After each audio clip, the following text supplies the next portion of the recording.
So topic that we are going to cover today is project management, and this is the third session in the series. Last two sessions are with different topics.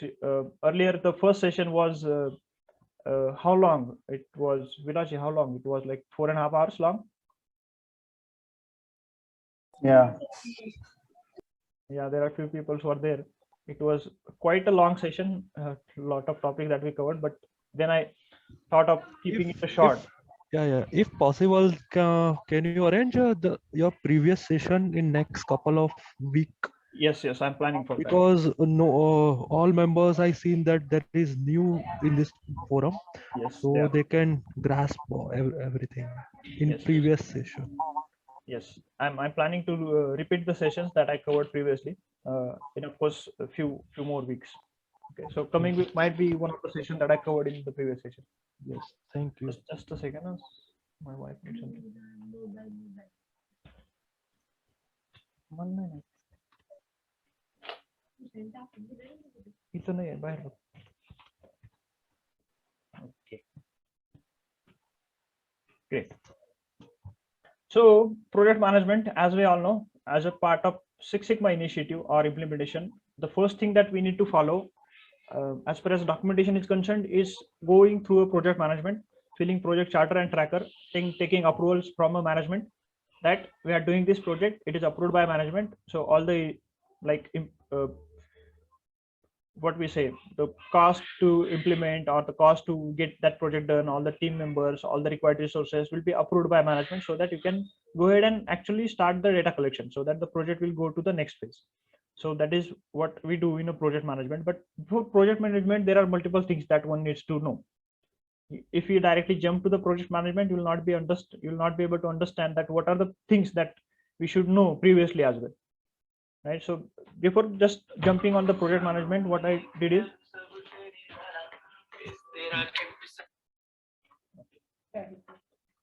so before we start with the topic, let's first read this quote by Einstein. And as I said earlier, I just love the quotes said by these different quality gurus and these people. And one of the quote by Einstein is a very famous quote. I guess you are already aware about this. He says that if I had an hour to solve a problem, I'll spend 55 minutes thinking about the problem and 5 minutes thinking about the solution. So what do you understand about this statement? What is the importance?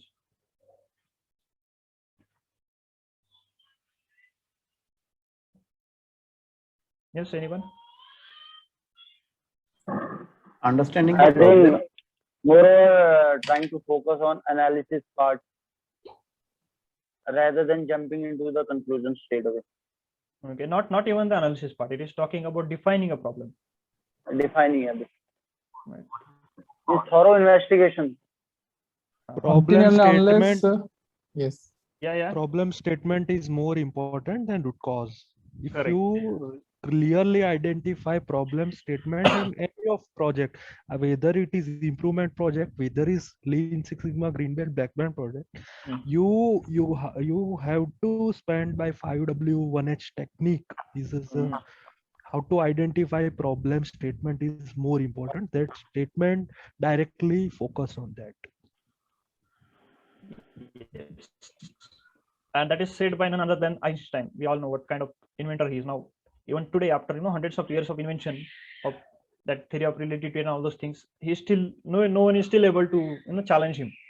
So, and he says that I'll spend 55 minutes on thinking about problem, not even thinking about solution, not even thinking about any kind of analysis or any kind of other thing. I'll just focus on a problem. So well-defined problem is the first thing that you should be aware about. If the problem is not well defined, not clearly defined, not focused enough and scoped enough, what you will end up doing is you'll either solve a very small problem which is not impacting a business, or you will try to boil an ocean and you will eventually not get any benefit. You'll just spend resources or doing something which is not achievable or attainable. So defining a problem in correct way is a very crucial step of any project, whether it is Six Sigma project or any project for that matter. It is a crucial part of project management. Okay, with that quote in mind, let's so basic introduction about me. You all know about me. You are following me on LinkedIn, so will not speak more about it. But this is what I normally follow. This is what I strongly believe into. Continuous learning and consistency is the key to success. And I keep on learning. And the reason I'm keeping this live interactive is I'm eager to learn from you as well, right? Everyone is coming from different backgrounds, different sectors, and everyone has different experiences, thoughts, and opinions. So I love to speak and learn from all of you. So this live session. I'm SQ certified Six Sigma Black Belt by profession. I'm also MBA certified, MBA from operations management, and a physics student basically. I love physics, and that was one of my dream to pursue MSc in IIT and go into NASA and all those things. But for some reason, it doesn't happen, doesn't work out. And now I'm from last 3 years, I'm into training and coaching and consultancy field, along with some other businesses. Over the course of my experience, I have done like multiple projects into different areas like quality improvement, cost reduction, cost saving, then new product development, reducing customer complaints, claims, and it was fun doing projects. And the results that we get were also very much like good results that we achieved as a part of this Six Sigma initiative and a projects. And the company that I was working in was also very much keen to these project methodologies, and so I got a good scope to implement and get a benefit for me as well. I'm also certified on Minitab by Minitab itself, so I know quite a bit about Minitab. And this session is not on Minitab, so you guys might miss this Minitab on this session, but I'll try to keep the session on Minitab as well in coming sessions. So stay tuned for that. I also know Sigma Excel. Sigma Excel is additional software that is used to do a statistical analysis, which is Excel add-in. And when it comes to Minitab is too costly for some of the individuals. Now it's like somewhere around 80,000-90,000 rupees annual fees that Minitab charges per license, which is a huge amount for individual to be taken.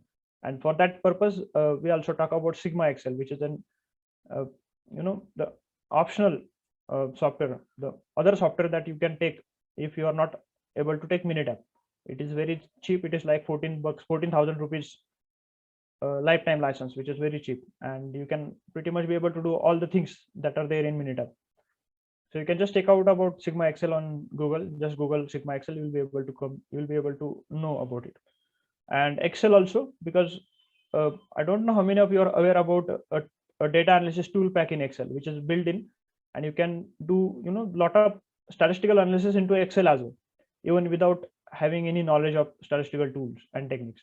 So that is again one of the thing that I share on the sessions. Okay, a quick introduction about me.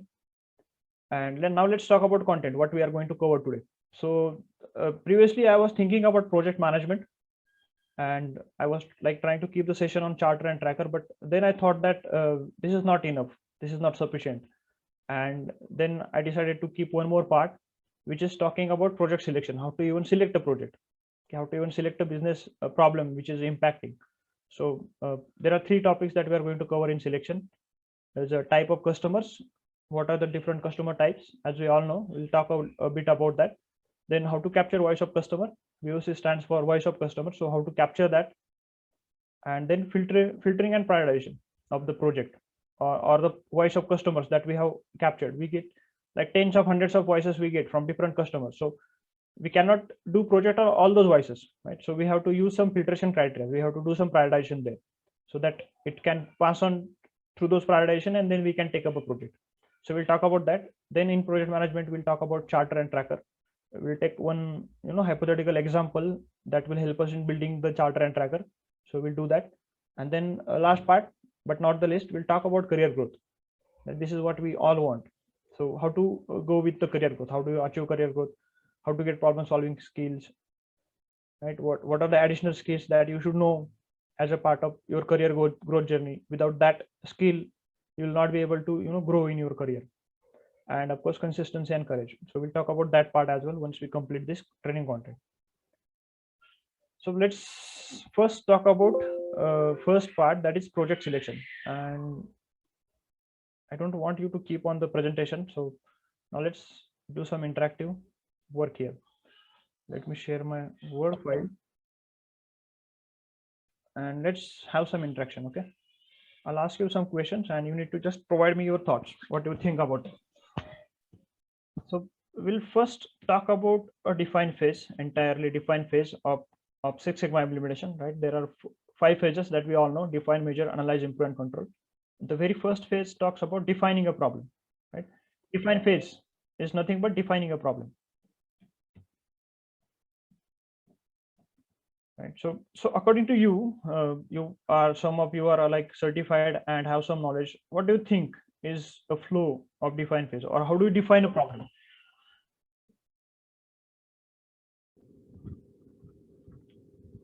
Using YY.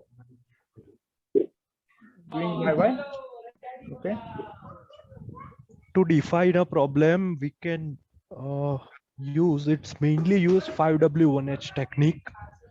Okay. First, you need to ask when, why, where, what, and how much time problem is occurring.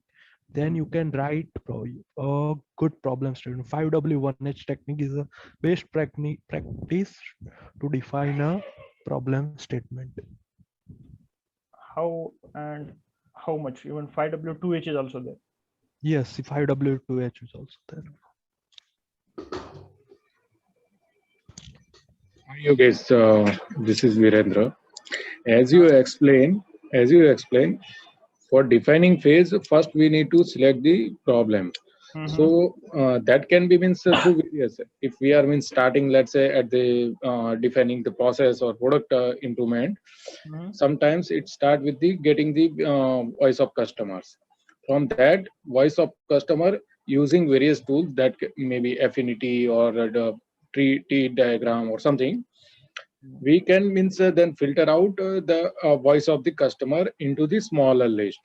From that, based on the again using various tools, we can have the prioritize on the project. Let's say at the first stage we might have 6 to 7, but at the same time you can't solve 6 to 7 at a time. So from that you will also further funnel it down to 1 or 2 project, which is most significant to the business as far as customer satisfaction and for the business growth also. So from that you select that particular project, and then you will start means defining the problem using again the various tools what we use of 5W1H, 2H, whatever. And then you precisely define your project and your targets, that what are you going to measure and what are your current performance, what are your futuristic performance, and how much it impacts to your business. Right. Defining goals and business impact.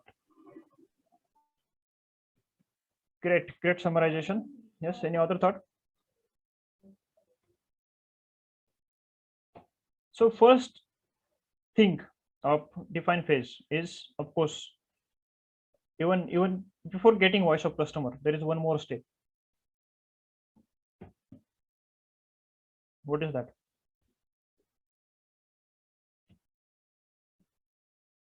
Identification of customer. Team selection. Identification of customer. Oh yeah.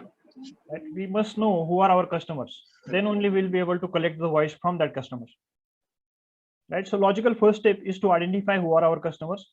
Now there are different type of customers, right? And we'll talk about that as well. But first we identify the customer, then we capture voices from their customers, from those customers who are identified in first step, and then we like do sort of prioritization, and then we go to project management, right? So if I put it in a stepwise approach, how to go with the defined phase, the very first step that I can do is, of course, identification of your customers, and then capturing voices, capturing voice of customer, right? And then the second logical step is, I can see identification of project, identification and selection of project.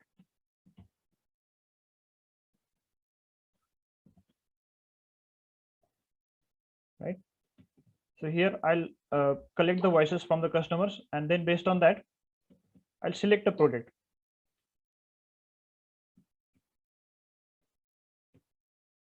Okay. And here we use different prioritization tools and techniques to select a project, which project we should go with. And once we identify and select the project out of that voice of customer, let's say we get, let's say 20 voices from a customer. So out of that 20, which are the projects that we should work on, or which are improvement activities that we should do immediately? So there is one very golden rule that you must always follow. That rule will ensure that you are not fitting a Six Sigma project. We'll talk about that in detail. And once this is done, then we go to the next part.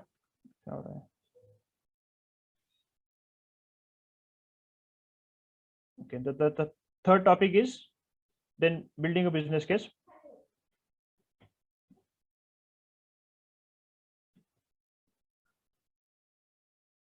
Right.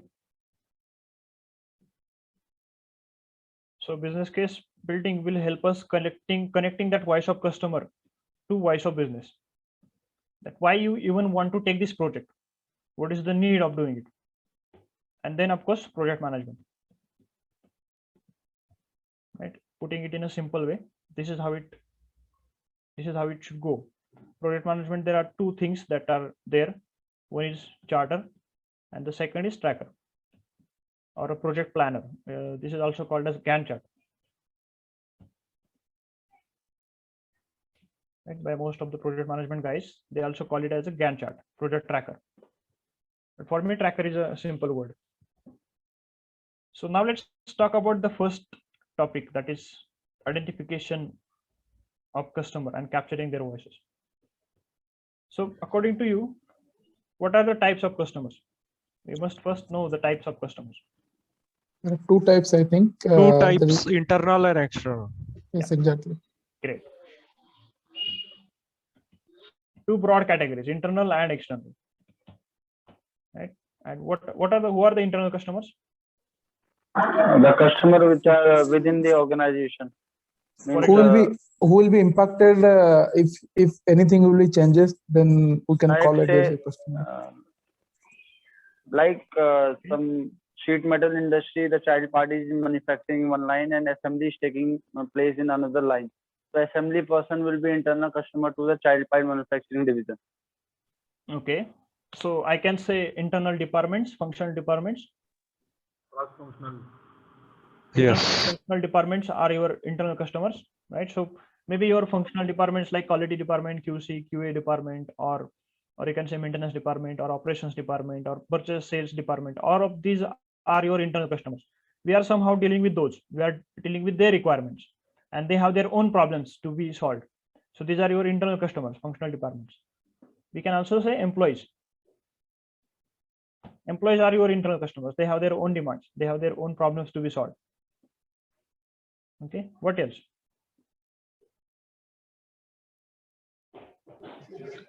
Management, stakeholders.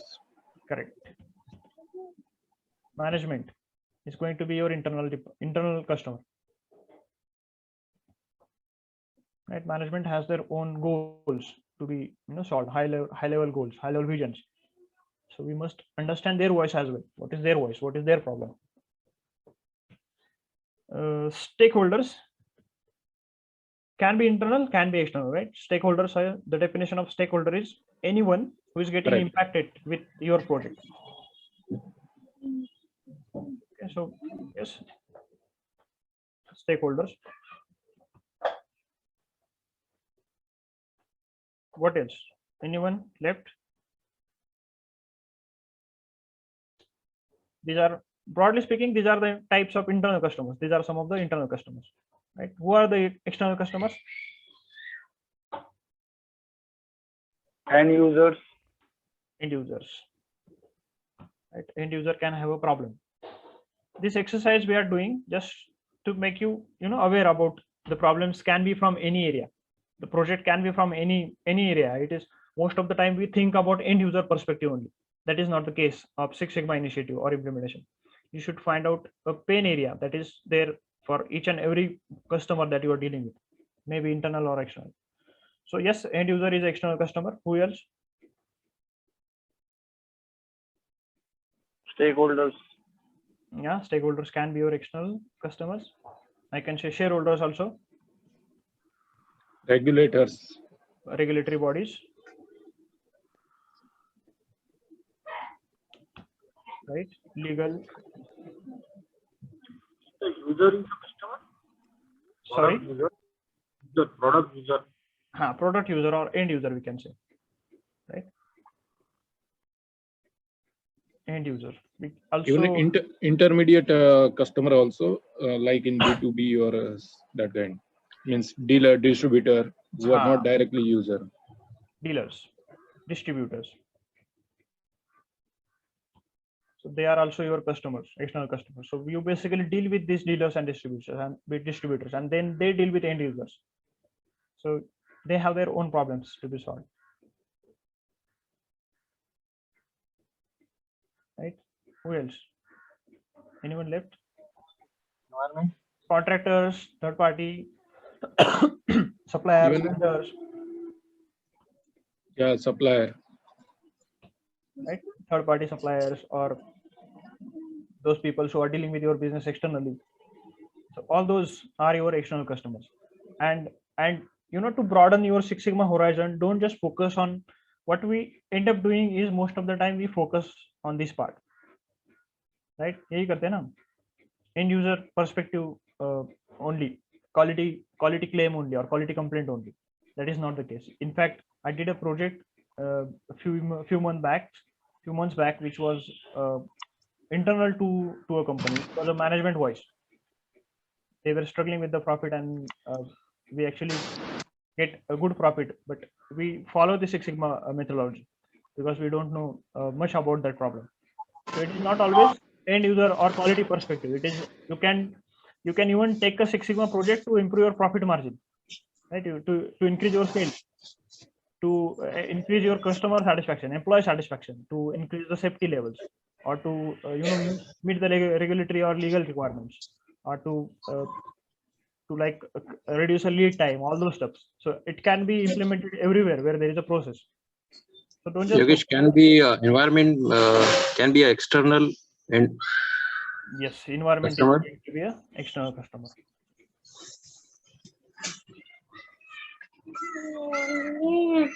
Environment, and this is very much important now because CSR, corporate social responsibility, is nowadays considered as a legal act that you should do. Sustainability, right? Those companies who are into manufacturing, or not only manufacturing, those who are into IT as well, they need to do some initiatives which are social in nature, environmental care or social activities. So you can pretty much be able to take a project also into environment, how to reduce environmental footprint, or how to reduce your internal scrap, which is linked to the environmental project. So yes, this is also a type of customer. So once we identify these types of customer, which are very broad in nature, then what we need to do is we need to capture their voices. Will you share this notes on Telegram? So I'll share these notes on Telegram, and I'll also share these notes through emails. I have your email ID. Yeah, sure, sir. Sure. Yeah, so you don't have to write it down everything. You can just, of course, create your own notes, type in or write in. How we can provide our email ID to us now in this chat section or at I Telegram? already have that, because you have registered for this event, so I have your email ID. Yes. Okay, I captured your Okay. email. Thanks to automations. Okay. Great. So yes, we have identified the customer types, and now the next step is to capture their voices. Okay, so as we have seen earlier, there are a few tools that we use to capture the voices. So what are the tools that we use to capture voice? Yes. Am I asking you a lot of questions? Doing a survey, Survey, minutes of meeting. MOM, Actually, a brain writing. brain writing. We are doing the brain writing so that we are answered together. This is the systematic approach toward the goals you are taking as asking the question. So you are liking it, right? Feedback form. Feedback form. Feedback form. Yes. What else? You can also use live chat, survey, like live chat, survey on social media. Perfect. Yes. social media. Even sometimes complaints or warranty claim. Claims, complaints, right? Customer claims, customer complaints, market returns, your customer satisfaction scores, that will also, you know, help you capture the voices. There is Telephone, interviews, email. emails,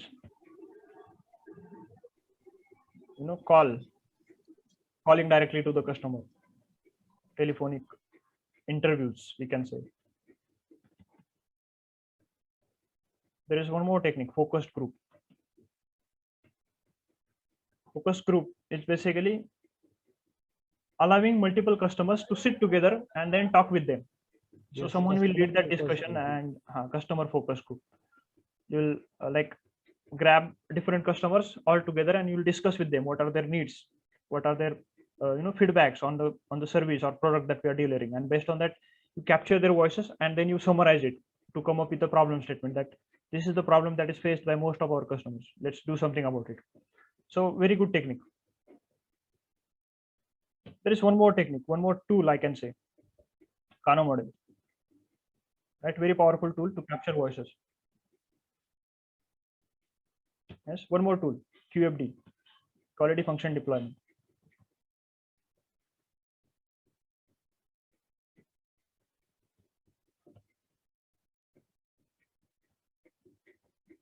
Right, so these are the tools: focus group, Kano model, quality function deployment, and these are like techniques that you can use, like surveys.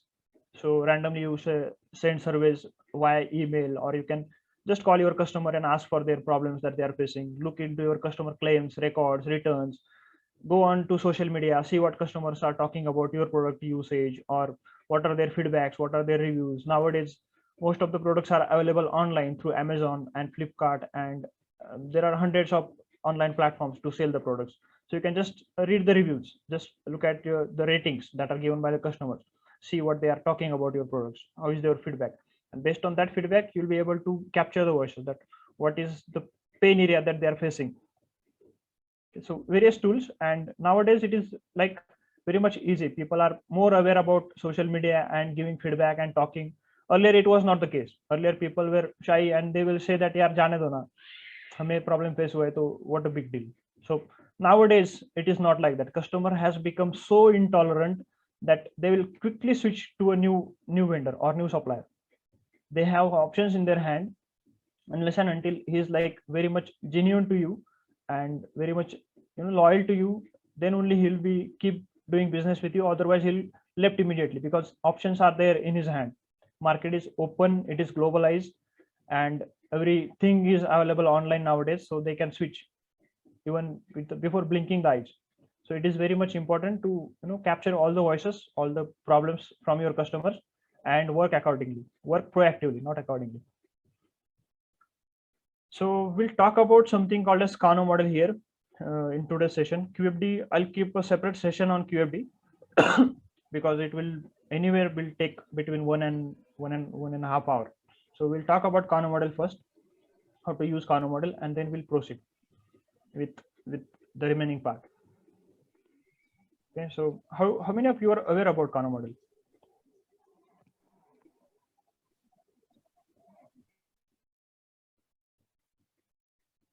Yes. Kano model specify the things which are delightful to customer, or which can be mandatory for the fulfillment of satisfaction to the customer, and some are partially required. These kind of parameters are reflected in Kano model. Okay, great. Used to prioritize the customer requirement. Prioritize customer requirements. Okay, prioritize, or we can say categorize. Is a theory for customer satisfaction on product development. Product development, great. So when it comes to Kano model, there are different. So Kano model is basically invented by a person whose name is Kano. So on his name we call it as a Kano model. and it basically talks about the attribute of your product or service, right? Attribute or characteristics of your product or service. And he has converted these attributes or these characteristics of product or service into 4 categories, 4 groups, broadly speaking. And those groups are very much important from any customer perspective. You must be aware about your attributes of your product or service, and based on that attribute, you will be able to categorize it into one of the category. So let's look at those categories. And for that, he created an axis, a school time axis, right? X axis and Y axis. We all know this.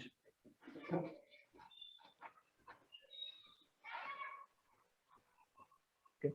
And this axis, vertical axis, we also call it as a Y axis, talks about customer satisfaction. So over the top of the axis, customer is like very much satisfied and loyal and too happy. And at very bottom, he is not at all happy. He's even frustrated. I can write something like this, right? Not happy, and here he is satisfied, very satisfied, right? So this axis talks about the customer satisfaction level, vertical axis, customer satisfaction. Very unhappy, very dissatisfied, to very satisfied, or we can say delighted. And then x-axis, this talks about how well you are doing the things, or your performance, basically your performance or your achievement of quality. Performance is easy to remember. Okay. And here your performance is very poor. You haven't done anything. Your performance or quality level is very poor. And on extreme right side, your performance is best. You are doing every single effort to achieve that quality level or to achieve that characteristics into a product. So x-axis talks about performance, how well you are doing it. So this is x and y-axis. And now he created 4 characteristics, and those 4 characteristics are there for each and every product or service. You can pretty much be able to convert your product and service into any of the category, or features into any of the category. The very first category he explains is must be, and it goes something like this. It starts from here, and it goes something like this. Never reaches to add, and let me put this also. The center of this y-axis is something we call it as a neutral zone. Neutral zone. So customer is not satisfied and not even happy. He is neutral. With the absence or with the presence of that characteristics, he feels neutral. Okay, and if we take example of these characteristics, think about a car and think about a brake in a car. How do you feel if brake is there, and how do you feel if brake is not there in the car?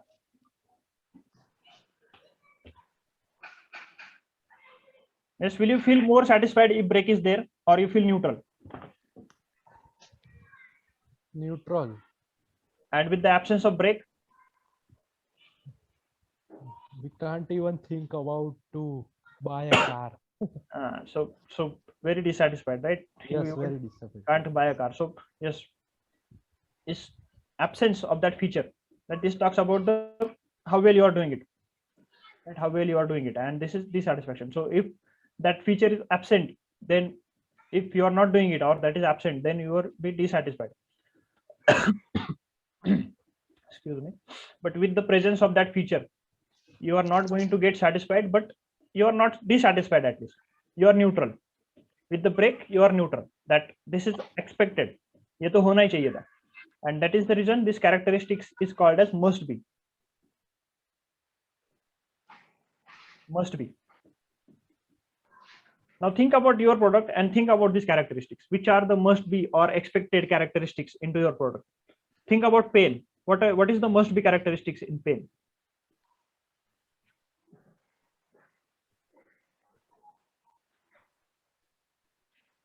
Yes. Pain, it should be able to write. That's a basic function of pain. Yeah, it should be smoothly written. Not even smoothly, but it should be able to write at least something. Presence of ink. Presence of ink. If ink is not there, you will be dissatisfied. But ink is there, you will feel neutral that वो तो होना ही चाहिए ना, उसके लिए तो आपने पैसे दिए. So must be characteristics are there which not make your customer happy or satisfied, but ensures that your customer is not dissatisfied. So it has to be there. And if you pay attention to this line never goes beyond the neutral zone. So no matter how much investment you do on this must be characteristics, that will never lead to satisfaction. Never lead to satisfaction. These are expected characteristics, and this has to be there. So think about it from money perspective. There should be only those characteristics which are expected by customer. Don't overdo must be characteristics. Don't overdo it. Just do what customer is looking into. Just do what he wants.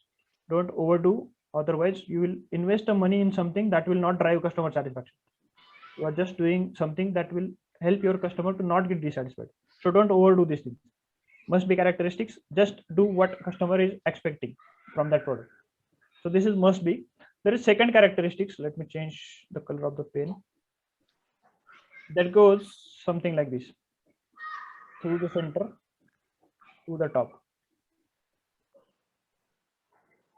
Okay, and these characteristics, let's take example. We'll take example of car. So if we look at the car, if you look at the attributes of the car, and if you look at the mileage of the car, what do you think about the mileage? If lower is the mileage, how you are going to feel, and if higher is the mileage, how you are going to feel? Higher will be happy. Higher mileage will be more satisfaction. You will not feel neutral in that case, right? You will feel more satisfied. Higher mileage, and at the same time, with lower mileage, you are also going to feel dissatisfied, right? So mileage is something that drives your customer from dissatisfaction to satisfaction. So these characteristics, Kano called these characteristics as a performance characteristic.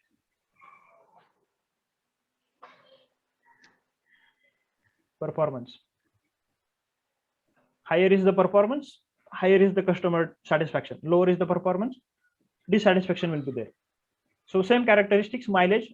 If it is less, customer will be dissatisfied. If it is more, customer will be more satisfied. Right? What are the other characteristics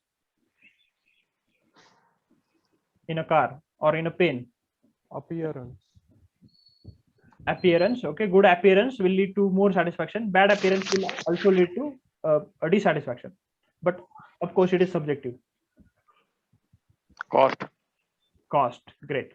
Higher is the cost, lower is the satisfaction. Right? Cost. What else? If you think about a pen, now we can say smooth writing. More smooth writing is higher satisfaction. Rough writing is lower satisfaction or dissatisfaction. Right? So same characteristics goes from dissatisfaction to satisfaction. Think about mobile phone. Battery life is performance characteristics. Right? Think about internet connection or your internet connection or your SIM card. The higher is the data, the higher is the satisfaction. 2 GB per day, 3 GB per day. That's why Jio rocks. Everything is free. Right? We'll talk about that as well. That is different characteristics, but yes, performance characteristics. The more you get, the more satisfaction will be there. The lower you get, the lower is the satisfaction.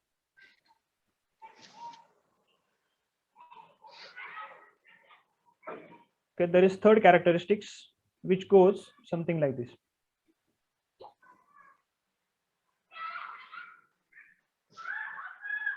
Okay, and now think about a car and think about a feature of I can say auto park.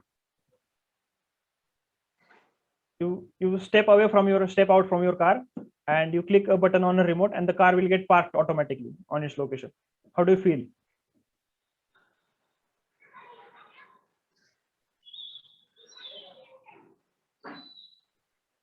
Yes, how do you feel with that feature? Extremely happy. Extremely happy. I can say you will feel delighted. Yes. Right. And this is something that you never expect in a product or service. This is something that is done even if you are not expecting that feature to be there. So you will be delighted. You will be more than satisfied. and this is called as, the name of the characteristics is a delighter. We also call it as a wow characteristics. Wow, these characteristics will make you feel wow. Think about, the experience that you get with the recent online purchase. Maybe you got some kind of coupon which you never expect. Maybe you order some food on Zomato and you got a movie ticket free on it, or you got a 5 GB data coupon free on it. So that is a delighter. That is a wow factor. You never expect that to happen, but you get it. And this is what industries are doing right now. This is what big companies are doing right now. They identify delighters and wow factors, and they make sure that they are there in their products and service, so that you keep on doing business with them. I think about the pain. What are the delighters that are into the pain that you never expect?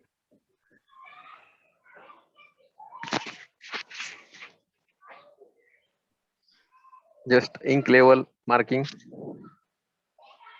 Ink level or I can marking. Okay. Stylus Stylus. or pointer, laser pointer. Pointer, yes. Laser pointer. That you never expect, but it is there. Maybe you open up a cap and there is a pen drive in a pen. Now you will feel more delighted. It's a surprise. Of course, the pen will be costly in that case, but the cost is worth it. Different color of pen in single channel. There are lots of multicolor pen. Multiple color. Multicolor pen. Perfect. So, and this is what is driving the market right now. This is what is driving the competition right now. This is what I given the example of Jio. This is what Jio did. Buy one pen, get one free. Buy one pen, get one free, or buy one pen, get one notepad free. Anything. Right. So all those free stuffs that we see in today's era is nothing but a delighter. Right. Buy 5 liter oil, get 1 liter free. My recent purchase yesterday, I did that only. One thing I can tell you, on a Flipkart, it is actually basically running on Metro City only. You purchase 600 worth of grocery, you will have always 5 to 6 items at free at 1 rupees cost. And this is working, I think, in Mumbai, Delhi, Kolkata, and Chennai metro cities currently. So Right. with the means purchase of 600, basically this is the model to overtook online market Correct. on the grocery part. Allow people to do more, buy more, keep on coming. Right. So yes, customer loyalty is going to be there if you are providing delighters. If you go to a cinema hall and they never do this, but imagine a situation: you go to a cinema hall, the popcorn packet is of 300 rupees and they are giving you free. How do you feel about it? यार वो movie theatre को कोई छोड़ेगा ही नहीं, है ना? Even many credit cards where they are giving free tickets per month or week, per month. Yes, even I'm taking a lot of leverage of that. Even Airtel company previously was providing 1 free ticket per week. Wednesday, they call it Wednesday bonanza something. So yes, we are right now we are covered with these delighters and wow factors, and that is one of the drawback to the companies. Right, competition is coming up day and day, and Jio previously was providing it free, but now they are charging few bucks for it. But still, the benefit that you are getting is way ahead than other competitors, and that's where this another features comes in. Not a features, but a drawback of these characteristics, or I can say drawback of competition. What will happen is, let me take a black color here. What will happen is, it goes something like this. So what we say is, over the period of time, your characteristics moves from delighter to performance and performance to must be. Right. For example, think about camera in your mobile phone today. How do you feel about camera? Will you be delighted or you will be neutral? Neutral. Of course, neutral. because earlier when camera was launched or when iPhone was launched, if I'm not wrong, it was in 2007 when iPhone first launched. The peoples that grab iPhone and the fluid touch screen with the camera and with all the features on a touch of finger, they were like delighted. They were never expecting such thing to happen. How can you operate a phone with a touch of finger? But they did it, and it was delighted in that point of time. But over the period of time, what is happening is that touch screen has now become must be. होना ही चाहिए. Camera has become must be. Bluetooth, Wi-Fi hotspot, all those features has become must be. Earlier Bluetooth was a delighter. हर एक mobile phone में नहीं था Bluetooth, right? But now it has to be there. It has to be there. It is must be. So what will happen is over the period of time, this delighter shifts to performance, and then performance shifts to must be characteristics. So you have to keep on exploring based on current situation of the market. What is current situation? What is delighter for current situation or today's time? Based on that, you and get those characteristics built in your product, and that will drive more sale and more revenue to the business. So this is how you capture the voice. Even this geo example also means 1.5 or 2 GB has to be there per day. Per day has to be there. If it is not there, you will feel dissatisfied. But with the presence, you will feel neutral. Great. So this is one of the characteristics of Kano model, that over the period of time, you need to keep doing that innovations. Then only you will be able to cope with the competition and the market. There is third characteristics which usually no one talks about. Let me talk about that as well. It goes, very parallel to this x-axis. This type of characteristics. This is something we call it as an indifferent.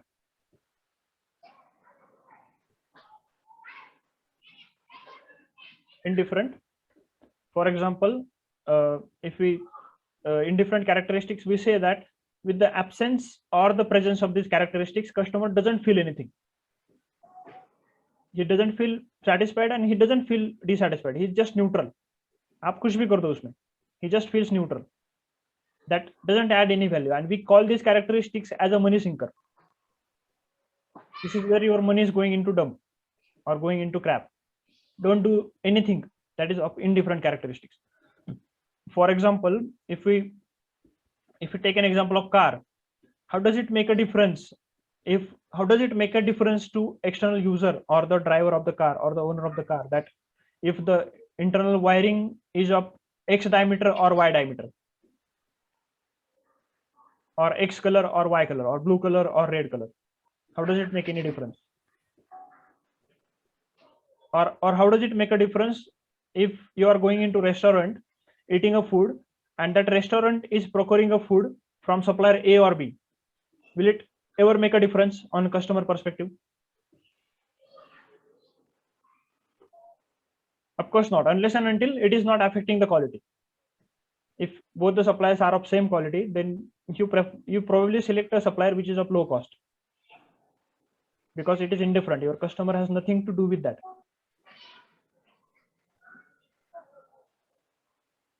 So these characteristics are also possible in some of the products and services.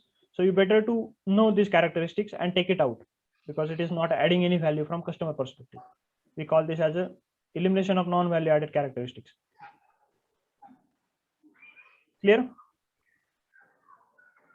Yes. A quick introduction about Kano model. So what you need to, as a part of taking up a project, is just do this Kano analysis with your team, with of course a cross-functional team. So people from different departments will be the part of this analysis.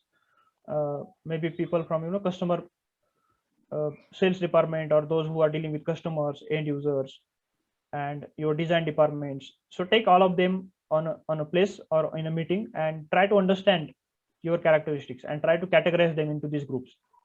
And then that will become a projects. You will be able to take multiple projects in as a result of this Kano model, that eliminate indifferent activities, reduce indifferent activities, reduce cost in must be activities, get more performance characteristics, add some features, add some delighters that will ultimately drive the revenue. That is what business wants. So a very good exercise to be done, and frankly speaking, you will get a lot of benefit after doing this exercise.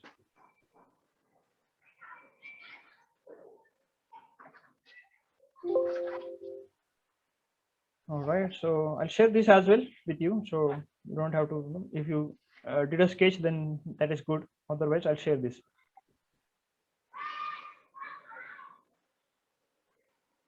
So once that is done, the next part is to do some prioritizations. Right? We have seen various ways through which we can capture the voices, including Kano models, and of course, there are traditional tools like surveys and all those things.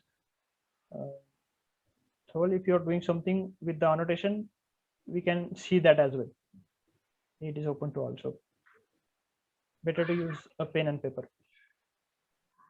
Okay. So once we capture the voices, we have to prioritize, do some filtrations so that the project can be taken. As an exercise, we can capture multiple voices from different customers.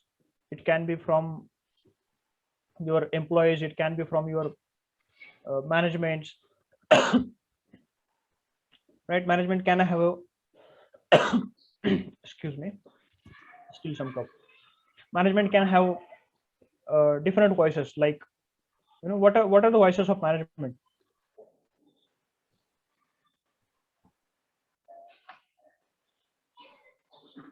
Low margin, low sales, quality level, customer complaints. These are the voices of management. Employee satisfaction, employee will be mostly workload. Right? Salary की बात नहीं करेंगे यहाँ पे, क्योंकि हर एक को लगता है कि I'm getting less and I'm doing more. So Every time. Project will not be done on, you cannot do anything for that. Training. Perfect. Training, safety. These are voices of employees. So you can take a project into these categories, these voices. And the important thing to be note here is when you capture the voices from the customers, try to keep it in their own voices, or try to keep the voice as is. Don't change or don't alter the emotions of the customer. If for example, if you go to employee will say that the training, when I joined new, the training was very poor. So just copy paste his statement. When I joined new, the training was very poor. Or I don't get enough hands-on experience on this machine or this service or this laptop or this software. Just type in as is. Don't alter the text and emotions. And then it is a second step to convert that voice into a good, well-defined problem statement. We'll talk about that as well. But this is how you do. Capture the voice as is. Don't alter the text, and don't alter don't change the emotions with your own thoughts. Don't try to judge the voice. Just capture it as is. You can even record a statement, a video tape or an audio tape. You can do that.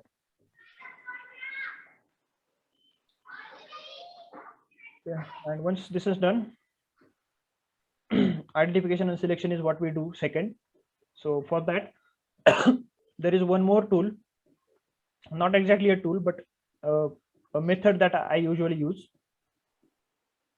Let's talk about that as well. Now this is very important from any project perspective. This is very important. Once you capture the voices, once we capture the voices, can we do project on all the voices, or is every voice a project, or a Six Sigma project for that matter? Can we say that? No. No. So how do we do with that? How do we identify, or how do we differentiate that it is a project, or it is an improvement activity, or it has nothing to do with a business? How do we do that? Depending upon the timeline to complete it, benefits. Efforts and benefits. Right. Effort and benefit analysis is the one thing that you can do. There is one more thing. Based on cause and Criticality. solution. On the basis of Criticality, correct. So criticality, again, effort and benefits. Yeah. Criticality is the effort that you are supposed to put to get X benefit. Based on cause and solutions. Based on cause and solution is what we are going to talk here. So there are two characteristics of any project. not project, but any voice of the customer. Just a second.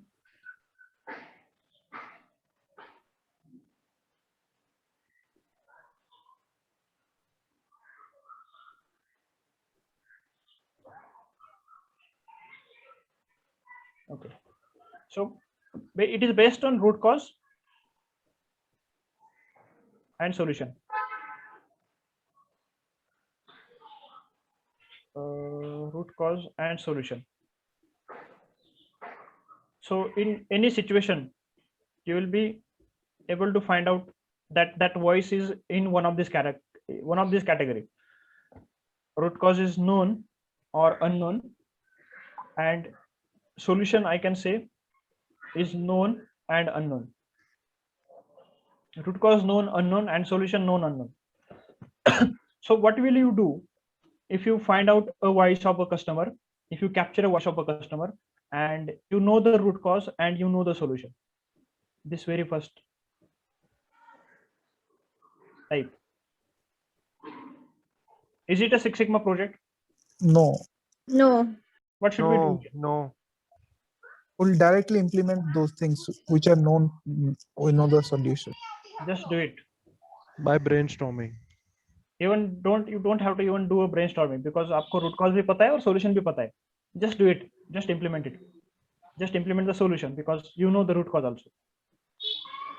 And once you implement the solution, observe whether you are actually getting a benefit or not, whether it is working on a root cause or not. If it is not working on a root cause, you will go to next category, one of the next category. But what should be the first thing to do it? Just do it. And this is what we call it as a low hanging fruit of a tree.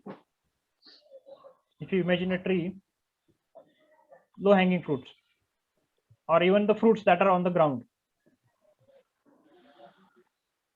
right? So eat these fruits first. And this you come to know only when you capture the voices from the customers. Pain areas which are there from months, from years, but root cause is known, solution is known, but no one is taking actions. So just take actions, get it done, and eat those fruits. Okay. The next category, the second category, is root cause is known, but the solution is not known. So what will you do? Is it a Six Sigma project? No. No. So what should you do here in the second category? Brainstorming is required. Brainstorm. Kaizen. Idea generation. Kaizen. Kaizen, yes. Idea generation. Kaizen. So basically a lean tools. Right? You will go with lean, not a Six Sigma, but a lean. Root cause is somehow you know the root cause, but you don't know the solution. So you generate an ideas, you generate a solution, then you do cost benefit analysis with different solutions, and you go with one of the solution, you implement the solution. And again, once you implement, you keep on observing it, monitoring it. So this is clearly not a Six Sigma project, but what you can do is you can also use various tools here. It is not like if it is not a Six Sigma project, you should not use hypothesis or correlation or regression. Of course, you can use that. So you can use simple correlation. You can even do capability analysis. You can, of course, do hypothesis testing to verify the solution and all those stuffs. But on a smaller level, because root cause is already somehow you have some idea that this might be a root cause. So you just verify whether it is a correct root cause or not. And if it is correct, you generate a solution and you verify the solution using these statistical tools, and then you implement it. Right. So of course, a clear-cut approach, not a random thought or not a random idea to be implemented. You of course follow that path, that you should be aware about it. 7QC tool also can be used here. Pareto analysis can be done. Scatter diagram can be done. Even flowcharts can be used. Anything. Now let's talk about this third category. This talks about root cause is not known, but solution is known. Is it even possible?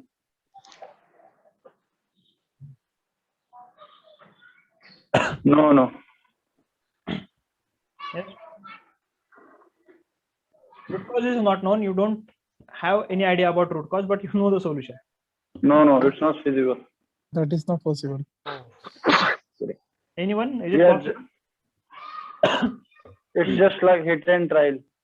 Hit and try. Okay. But But this is what we normally do. Harsh reality. We don't know the root cause and we jump to a solution and we say, let's do it. Let's do this. Let's do that. Right. So all your opinions, all your experience, gut feelings will fall into this categories. Trial also. Trial and error. by the recalling of past problem that has occurred during the same, we can also by taking reference from the previous occurrences. Previous. Great. Horizontal deployment of that's also fall in this category. Yes, horizontal deployment. Perfect. So if you don't know the root cause, see if it occurs in a past or not, and try to relate with that, whether the root cause is same or not, whether the symptoms are same or not. It might be possible that root cause also be same, previous recurrences, or you can do horizontal deployment, just implement the solution on previous problem in different areas. So yes, solution is available, but root cause is not known. But what you can do is implement the solution and again observe for a result. Okay. Implement that solution. Of course, you do here cost benefit analysis. You don't want to overdo here. You don't want to overdo here. So you do that cost benefit analysis that will justify the benefits over the solution. And you implement it, you keep a track on it. And if it works, then it is good. If it doesn't work, then what you left is with the fourth category, last category, wherein the root cause is not known and solution is also not known. So what you do here? Is it a Six Sigma project now? Yes. Yes. Okay. So what should be the approach here? How do we solve this problem? It's going to be thorough investigation and monitoring. Say that again. Thorough investigation and monitoring of the problem. Great. So what is the Six Sigma approach? Use DMAC approach. If problem is if it's not a re-engineering problem, so we can use DMA-IC technique, or else we can use DMA-DB approach. Correct. Very well. So these are the approaches. Problem solving approach, basically critical problem solving approach. So DMAC is one of the approach, and most of the time what we are dealing is with the existing processes. If it is something to do with re-engineering, as rightly said by Deepak, re-engineering or reinvention or creating new product or service, then there is alternate approach, which is DMA-DB, Yes. which is a part of DFS, Design for Six Sigma. Yes, design for Six Sigma. If you are dealing with something like new product development, then go with that approach. Or else, if it is existing process in which you are facing the problem, you don't know the root cause and solution, go with DMAC approach. Right? And today we are discussing about this very first step, define. Then you go with measure, analyze, improve, and control. So just follow the simple criteria for each and every voice. Take all those hundreds of voices that you captured, put it into this criteria, and see in which category it is following. And most of the time, believe me, what I see is most of the time we know the solution somehow, or we have an idea about root cause, but still we do Six Sigma project. Agreed? Yes. And I call it as a Fit Sigma. It's not a Six Sigma, it's a Fit Sigma. Of course, you can use DMAC approach even if you are aware about root causes and solutions. You can of course go with the DMAC approach, just to give it a practical side, just to not miss anything. You can. Many industries can go with that. You are correctly stated, Yogesh. But what we'll do is, yes, you are saying whatever you are saying is right, and that is that is something that gives me a lot of pain, that why people are even doing it, even though they know the root cause and solutions, they still do. So the second word for this is analysis paralysis. पता है क्या है होने वाला है, पता है solution क्या है, फिर भी they feel a charter, they feel a tracker. That is of course a good thing to do. Charter tracker that gives you a period-based approach. Method to drive quality methodology. Systematic method to drive quality project, but it is not a Six Sigma project. Don't call it as a Six Sigma project. Yes. Six Sigma projects are breakthrough improvements. Yes, breakthrough improvement to reduce variation in the process. Perfect. So just follow the simple criteria, very first filtration criteria for all the voices that you captured. Clear? Make sense? Right. And then of course there are multiple tools. The another tools are like Pareto analysis. So after filtration through this first criteria, you might get 10 projects which are qualified as a Six Sigma project. So now how to do with that? How to deal with that 10 problems at a time? You'll not be able to take projects on all those at a time. So maybe because of limited resources, limited employees, limited Yes. budgets. So in that case, you can use Pareto analysis. That which Yes, one yes, out of this 10 is having maximum impact. 80-20 rule. 80-20 rule, which is very simple to do. You can use Excel, you can use Minitab to do that. It basically talks about causes, or I can say now project here. And on this axis, you can put cost or benefit and see what are the top 20 projects that are basically giving you 80% benefit. There are very few projects which are giving you very less benefit. So Pareto analysis will go something like this. There are only 20% causes that are giving you 80% effect. So just work on top 1, 2, or 3 projects. Vital few. Vital few. So this is called as Pareto analysis. You can do it, and to do Pareto analysis, you basically need a data on one of the metric, maybe a cost, maybe a business on impact, maybe in terms of sales revenue, or customer satisfaction, or employee satisfaction, whatever it is. You just need that metric, one of the metric. You can even do it on a time scale. How much time you need to complete that project, right? And lower is the time, you can select those projects with higher benefits. So you can use Pareto as a next step. And once Pareto is done, once this problem filtration is done, then you can go with a selection of the project, right? You will be getting like 2-3 projects. There is one more tool, we'll not talk about that tool here, maybe some other day, which is a prioritization matrix. I'll just show you that tool.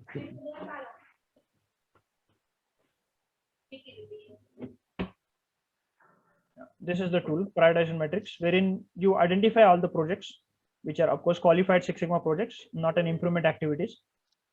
And what you do is you prioritize the project based on their business impact. So this is your business impact. You identify your top business initiatives or strategies. Maybe, right, you need to reduce cost of poor quality, reduce inventory, or increase market share, retain talent, improve productivity, improve safety, improve morale. So what are your business goals? Top business goals that your business wants to achieve. Just write it down here. Then give them a rating on a scale of 1 to 10. Give them a rating, importance rating. How important cost of poor quality is for your business, how important market share is, how important safety is. Based on that, you just give a rating, and these ratings are basically given by management, top management. They know the importance of each of the goals.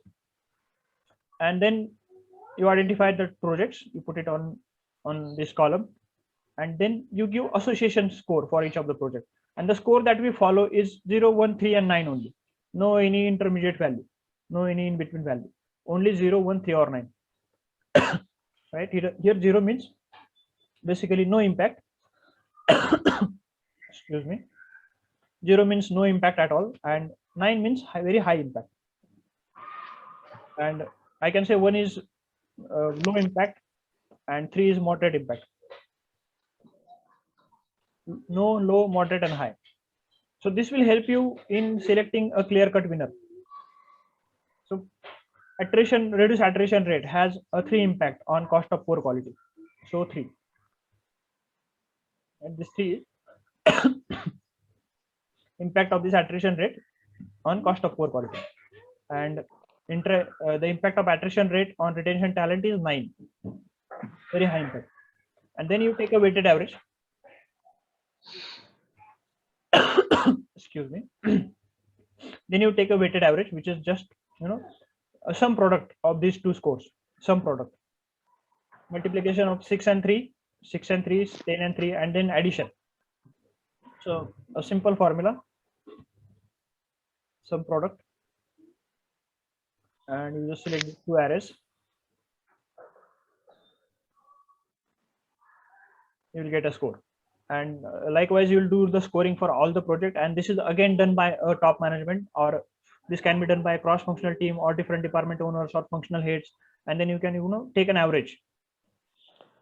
And this is very powerful tool when you are working in a big companies with multiple projects running at the same time, and you really want to prioritize.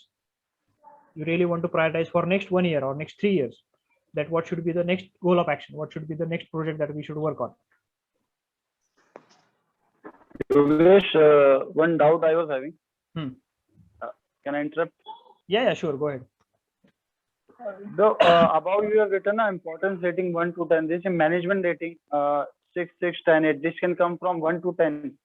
Yes. This can have a number. But Yes. when it's come from strategy initiative, only 4 number will come. It is mandatory 0, 1, 3, and 9. It is not mandatory for that matter. This tool you can do it on your own way. You can give rating of like 1, 2, 3, 4. Yeah, I can have 4, 5, 6, 7, and 8 also, no? Yes, Included in it. you can have that. But what will happen is, in that case, imagine a situation you have a rating scale of 1, 2, 3, 4 or 5, 6, 7, 8. Yeah. So think about this problem. Reduce time to recruit. Okay, reduce time to recruit, and think about the impact of time to recruit on talent retention. How do you score it? Will you score it 5 or 6 or 7? You will be confused.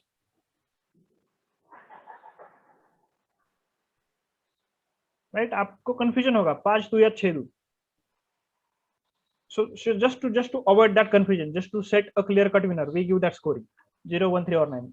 If it is like 0, 1, 3 or 9, it is very easy. आपको confusion नहीं होगा. You can either give 3 or 9, which are far away from each other. So just easy way to. I mean, you have categorized no is 0, and if you are having priority to a low level 1, and if you are moderate 3 and 9, you have fixed stages. Yes. On those 0, 1, 3 and 9. Yes. So you can come up with your own scaling. Of course, that will also give you the little bit similar scores, similar winners, but little bit tough for a scorer to give a scoring. Yeah. Okay. Great. And once prioritization is done, okay. So we have deal with these 2 steps here. Identification हो गया, customer का voice capturing हो गया, then identification and selection of project भी हो गया. We'll select one of the project, or we'll select 2, 3 projects at the same time if we have different resources or different teams. How much time it will take? Anywhere between next, I'm not sure, maybe 10-15 minutes. 10-15 minutes more.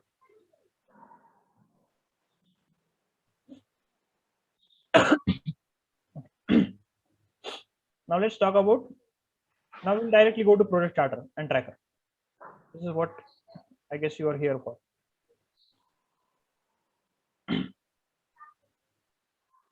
Let me share that file again. So when it comes to project charter, frankly speaking, there are not tons of, but there are hundreds of formats available on internet, right? And you might be having your own format for this. You just Google it, project charter. There are like hundreds of formats that will come into your screen. You are also having it for your own organization, but there are some elements which has to be there in every project charter, irrespective of the format. And we'll talk about those elements here. Those key elements that has to be there. For example, business case has to be there. Business case has to be there. Problem statement has to be there. A goal statement has to be there. So these things are mandatory, and these are, of course, are going to be there in each and every problem statement, each and every project charter. Business case, problem statement, and goal statement. We'll talk about this. Then project scope is also mandatory. Scope, if scope is not there, what will happen is you will end up doing project on a very broader area or very small area.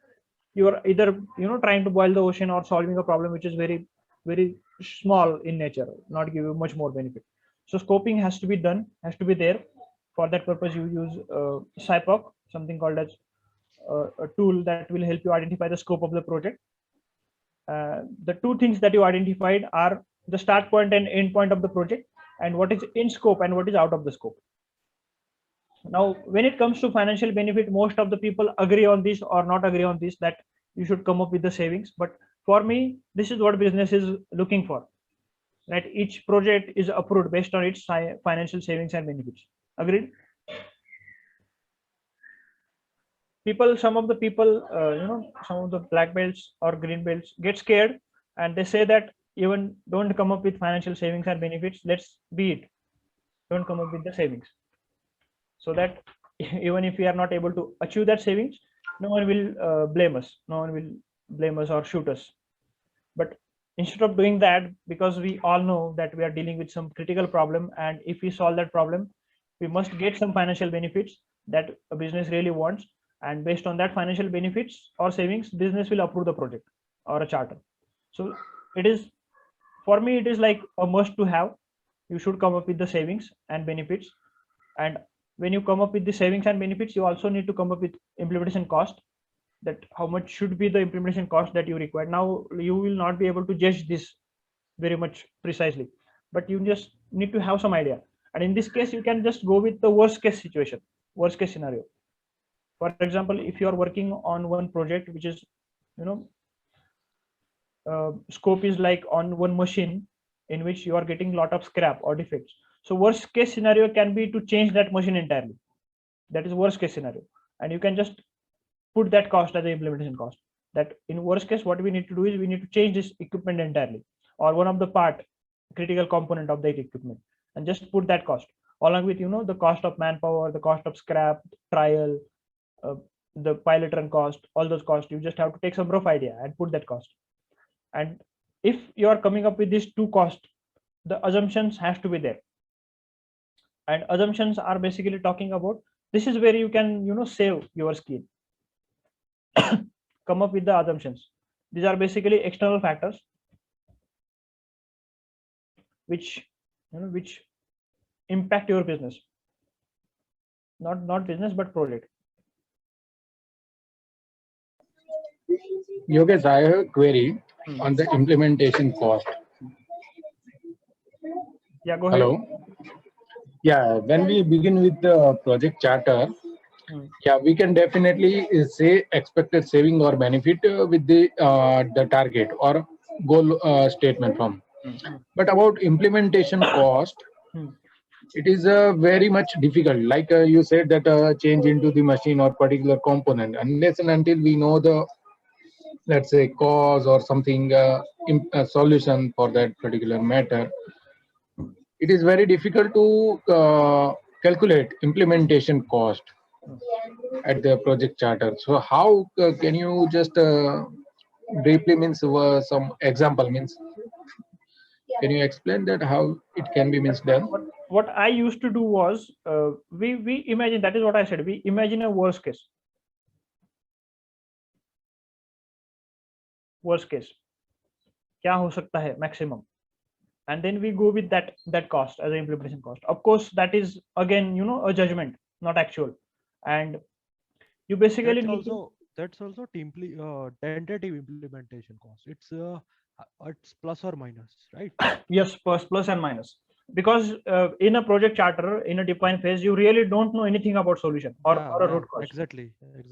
Right? It can be less, it can be more, but why I'm saying you need to come up with this cost is, to justify your project. It may be more than financial benefits. It may be more than that. So let's say your financial benefits are, let's say, 1 crore per annum, and let's say your implementation cost is 1.5 crore initial cost. So what will happen is, with these two costs, management will be able to calculate payback period. Yeah, payback period. So 1.5 crore, of course, is a capital project, capital investment.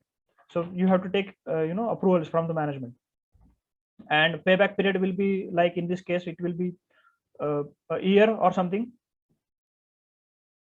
right? Roughly a year. or I can say maybe 2 year or 3 year. maybe Consider the capital investment and 2 years, 2 years maybe. So that will help you again, to get approval from the management that within 2 years I'll recover this 1.5 crore and then I'll say 1.5, I'll say 1 crore annually. After 2 years, you will be in a benefit. So capital project, of course, and this is what happens in a 6 Sigma project. The cost will be much more higher, initial cost to implement and to solve that problem. But after incurring that or after getting that payback period, you will be getting the benefits. So that is why it is required. So and go with worst case situation. Go with worst case situation plus minus 10% or 20%. That is what we used to do.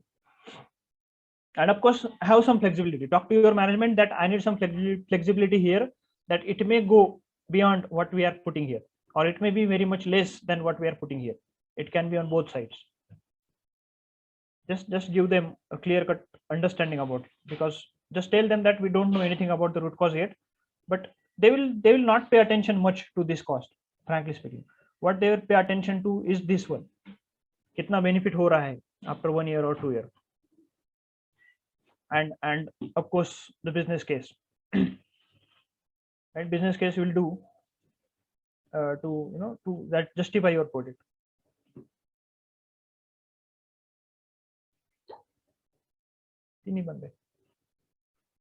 Okay, so I hope this is clear. Implementation cost.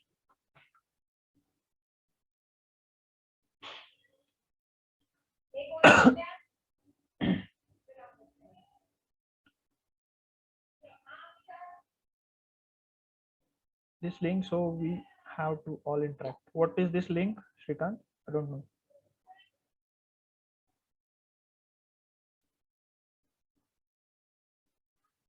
So the group is already there. I don't know if you are not aware about that.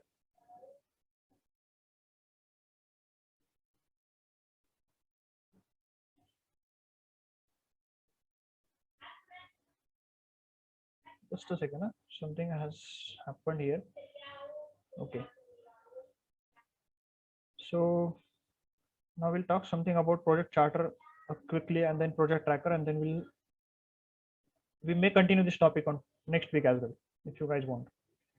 But just to answer a Shrikant query, I have already created something called as a Telegram group.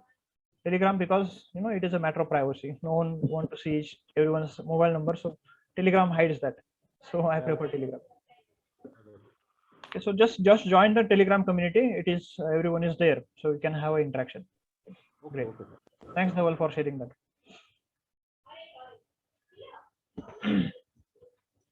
Project charter. Okay. All right. So I hope this is clear. And external factor, I was talking about this assumption. So whenever you are coming up with the savings, and if you are scared about saving your skin and all the stuff, come up with these external factors. And most of the time it is linked with volume or a business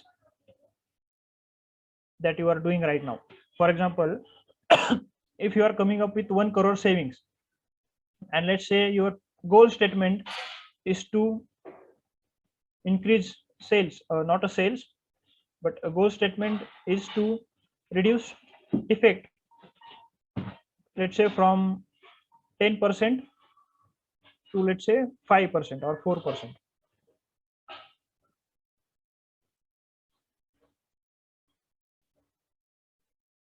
Ten 10% to let's say 5%, to reduce defect from 10% to 5% in next 3 months in product A for, I can say, customer XYG or whatever it is. A SMART goal statement, basically. SMART, I hope you are aware about this: specific, measurable, attainable, realistic, and time bound. Yes. Right, so specific, talking about product A and customer XYZ, or you can just come up with the product A if it is multiple customers. You can just discard this part if you want, but it is specific to product A. It is measurable. It is talking about defect level reducing from 10% to 5%, and it is time bound, 3 months. Within next 3 months, you can even mention a start date which is there anyways on a project. So within next 3 months. And attainable, is it attainable? Can you really go from 5 to 10? Sorry, from 10 to 5? Have you ever done that in the past? Is it realistic? If it is so, realistic is based on voice of business, whether it is a business voice as well, whether it is impacting a business or not, whether it is justifiable or not. So time bound, realistic, attainable, smart is what you come up with. Smart goal statement is what you should come up with. And let's say this is your smart goal statement that reduce 10 defect from 10 to 5. Then what you do in assumption is nothing will happen with a sale, with a sale of product A or volume of product A. For example, or we can say that the product A volume will remain the same, or the sales of product A will remain the same. And this is basically an external force that is driving your business. If something happens, if you take a project and if something goes wrong with that product, and if for some reason this customer XYZ switch to different customers, another vendors, another suppliers, then what will happen is you are not going to get this 1 crore annual benefit, because that product is now no more having the same volume. So you might get 50 lakh, might get 20 lakh, or might get nothing if they discontinue using this product. Or if you lose quite a good volume, then you will not be able to get the benefit. So this is your assumption that nothing will happen with the sales, or it will remain the same as it is today. And if something goes wrong, that is what I assume initially, and it is not my fault, just to save your skin. Make sense?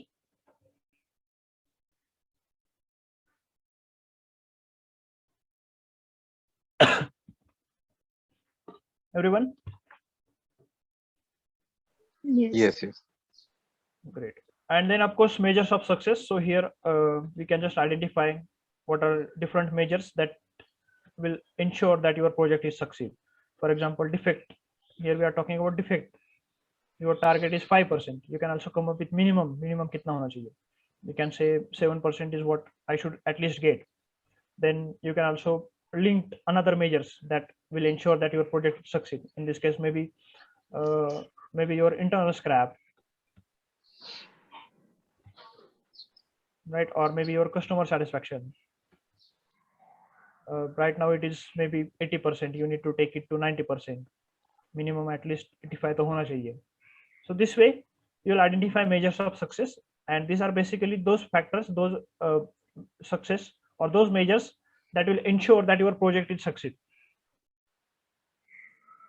Of course, then a team selection, and here you basically go with a cross-functional team. CFT, a cross-functional team from different departments, different functions and different heads, and you just identify their names, their roles. So role, it can be a leader, it can be data collection can be one of the role, analysis can be one of the role, or providing resources. And what we recommend here is to use a RASI template. RASI stands for responsible, accountable, consulted and informed. Responsible, accountable, consulted and informed. So who is responsible, who is accountable for that activity, who should we consult if we face any problem, and who should we inform? Inform means those all people who are into. So you can create a RASI matrix. You can just Google about it, or we can cover it in the next lecture. But RASI matrix is what you should always use when it comes to a project, project management. And you should also come up with the percent commitment, that if let's say I'm there, okay, let's say Deepak is there, or let's say Vilas is there. So these people, let's say I'm committing 100% of my time, Deepak committing 50%, Vilas let's say committing 25%.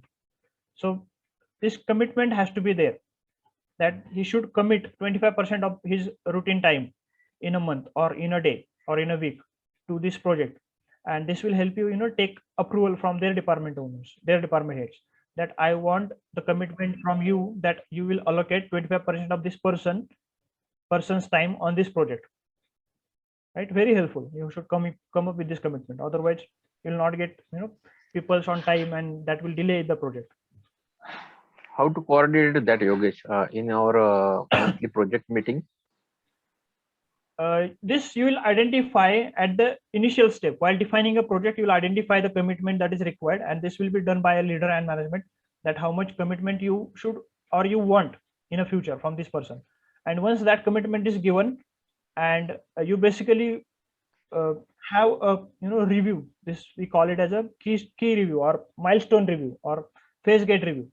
So at, let's say at the end of major phase, you are doing a review, a monthly review or a phase end review with your team, this team, and for some reason you are coming to know that a department head of Deepak is not allocating 50% of his time. He is too much busy doing his routine activities. You are not getting his time on doing project.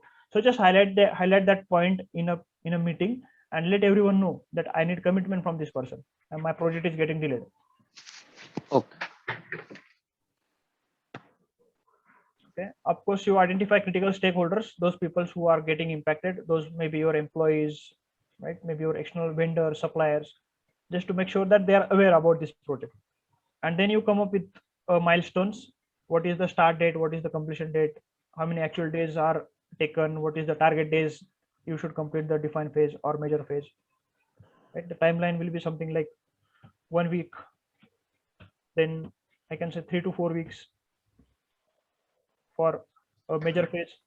Analyze phase will take anywhere between 1 to 2 weeks. Improve phase is what again takes time, maybe 3 to 5 weeks, because you actually want to implement the solution. So of course it, depending on the solution, it may get extended, but you should be aware about that some of the parts that you are procuring is coming from other country or other part of the country. So you may need more time. 1 month or 3 months is the lead time. So based on that, the project might get delayed, but you must be aware about that. Then control phase will be anywhere between again 3 to 4 weeks. And then you end up a project, right? So it will take anywhere between like 3 to 4 months. A good Six Sigma project will be finished within 3 to 4 months. Do not extend it beyond 6 months. Okay, do not do that. What will happen is you will not be able to get that traction after 6 months. You will lose your control on the projects and you will not get that benefit. So try to complete it within 3 to 4 months or max 6 months. Get resources and get that things available. Commit this timeline to management. And then sponsorship team. So last but not least, sponsors of the project. So basically champions of Six Sigma initiative, your department heads, functional heads, process owners, of course a finance head, because you are coming up with a financial benefit. So finance head will approve that. He will sign that, of course, or he will sign and he will verify that you are actually going to get 1 crore benefit. It has that much capability. This project has that capability. So they will sign and they will approve this project, and then you go to the major phase. Okay, so this is about a charter. Business case is something that will help you justify a project. For example, here we are saying that reduce defect rate from 10 to 5. So business case will be like you will come up with sales volume, or I can say revenue of product A is, let's say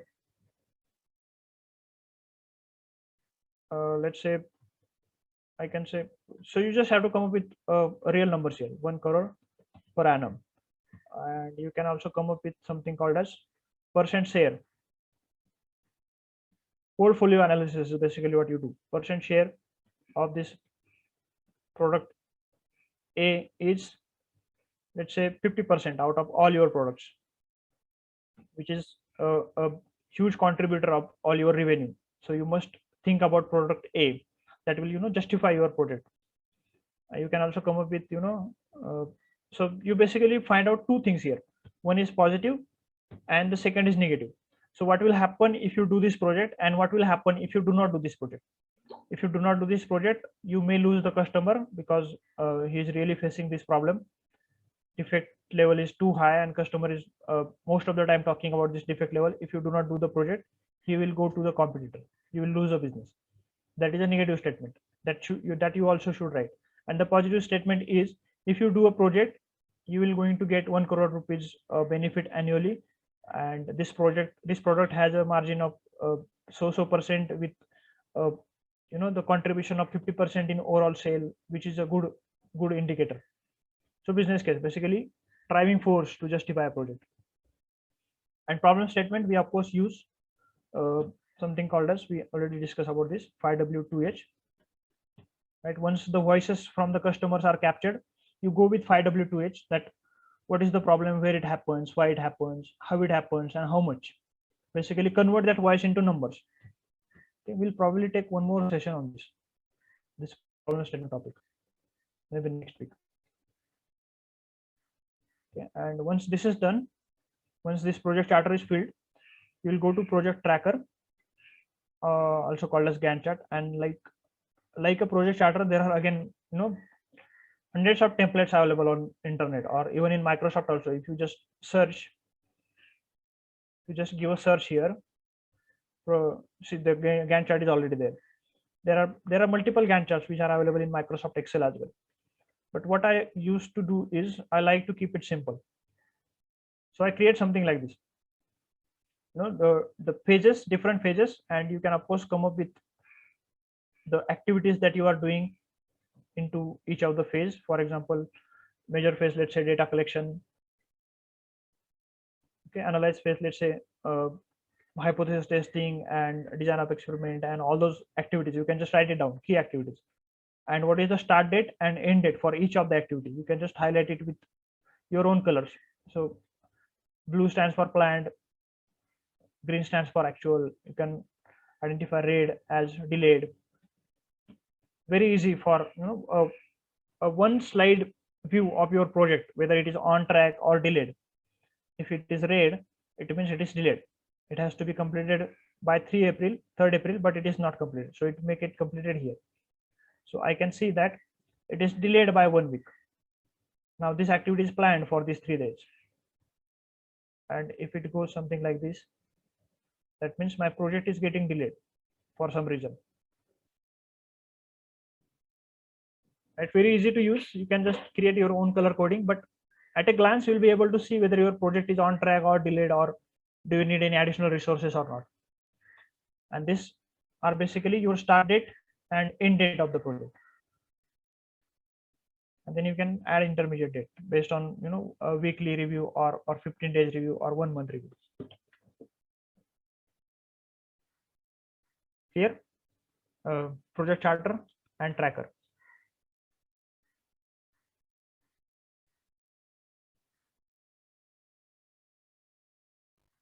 Of course, there is a lot to learn, but because of limited time, we'll have to stop here for today. So let me talk about something called as a last topic, that is course career growth.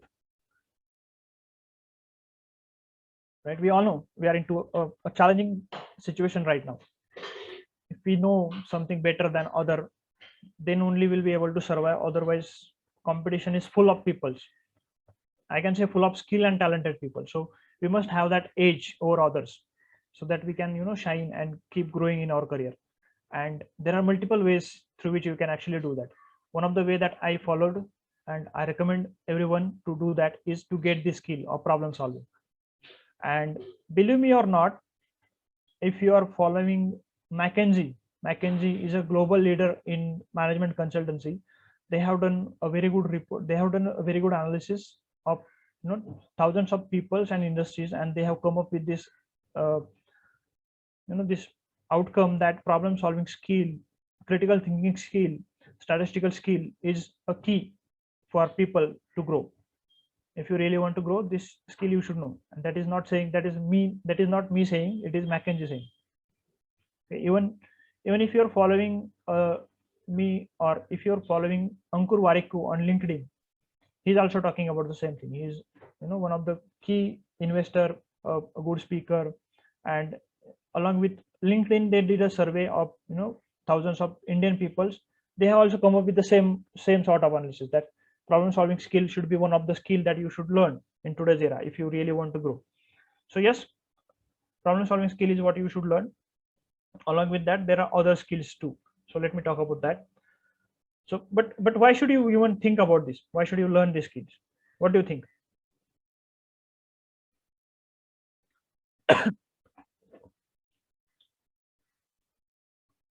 Yes.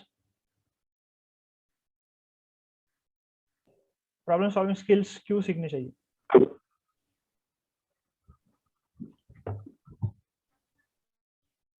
This is the answer. Believe me or not, this is the answer.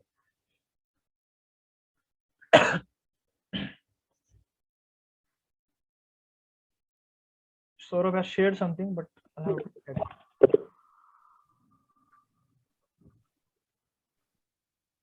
Yes, this is the McKinsey report. Great, thanks for sharing. Okay, so why you want to learn it? Because the more problems you solve, the more money you make. And who don't want the money? Of course, everyone.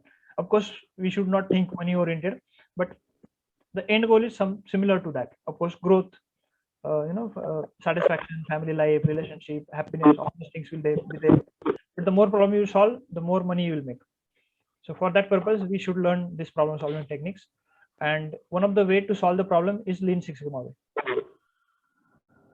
Yes, any question, Shrikantji?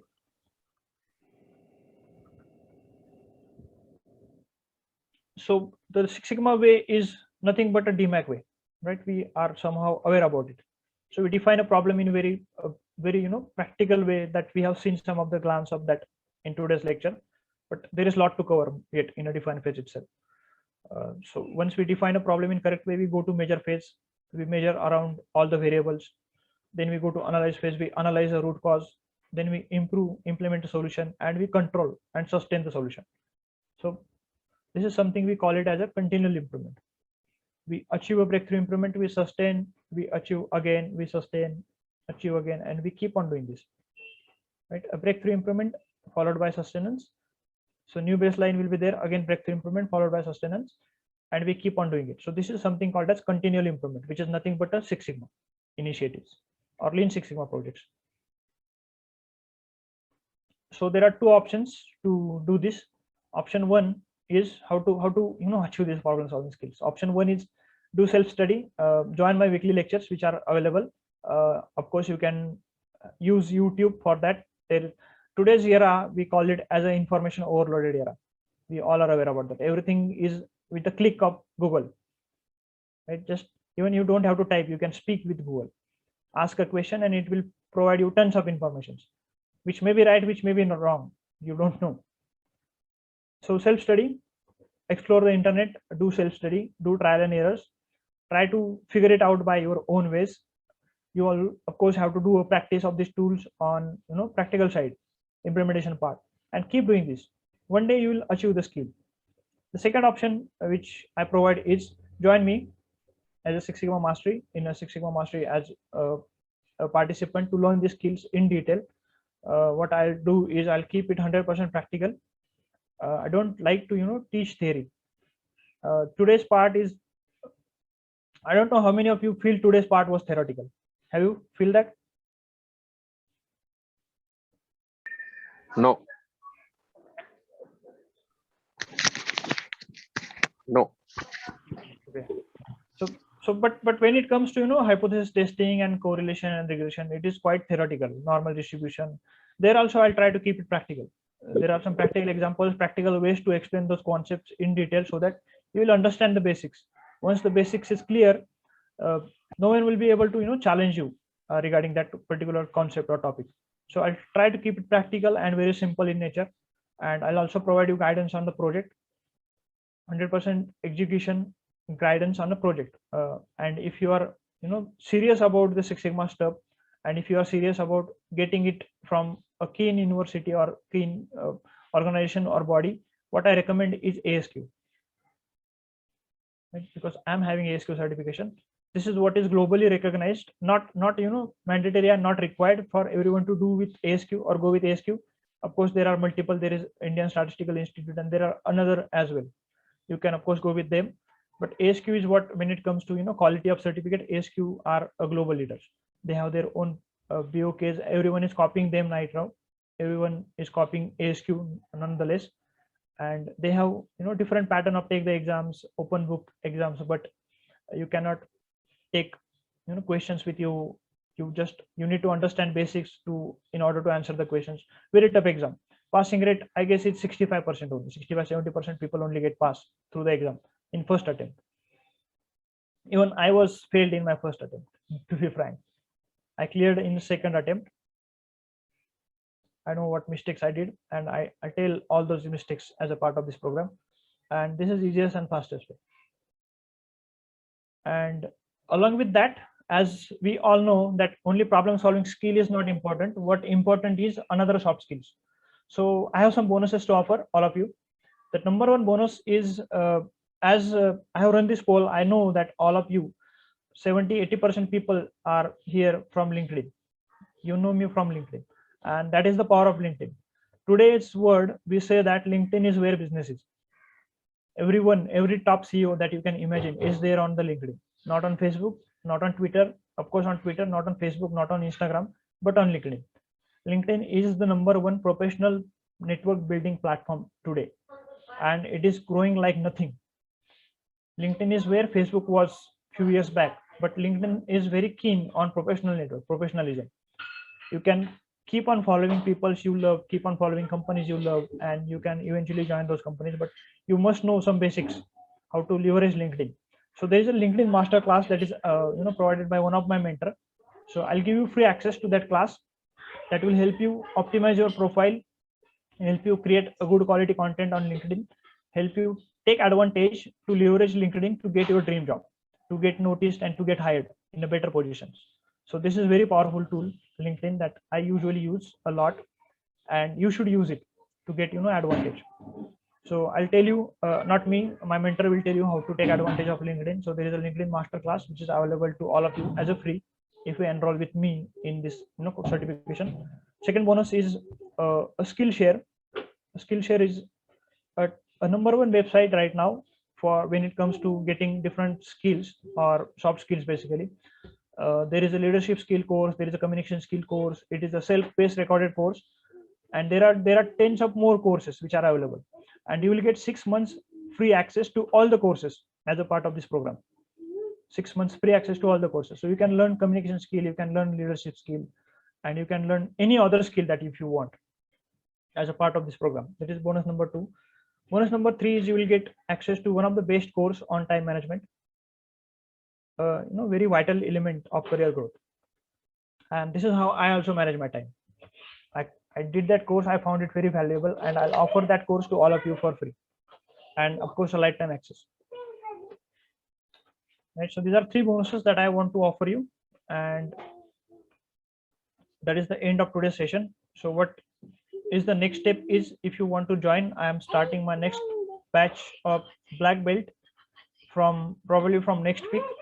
The schedule is not yet fixed because last week was hectic to me. I was not feeling well, and it has ruined all my planning. So it may get delayed by 1 week, but probably from the second week of August, I'll be starting this next batch, black belt batch, and let me share that as well. Anyways, I am going to share this to all of you with email. So the brochure is there, and let's talk about fees. The fee for black belt is going to be 24,000, including all those bonuses. And the sessions that we are going to have are, weekday sessions, evening sessions, or weekend sessions, morning sessions. So weekend maybe 2 p.m. to 6 p.m. on Saturday and Sunday, and weekday sessions are going to be on Wednesday, Thursday, Friday, 7 to 11:30 p.m. evening sessions, followed by 30 minutes dinner break. So I'll share this brochure with all of you through through email. Just go through it and just put me a reply that if you are interested to go with the certification and training part, and I'll be happy to discuss it further.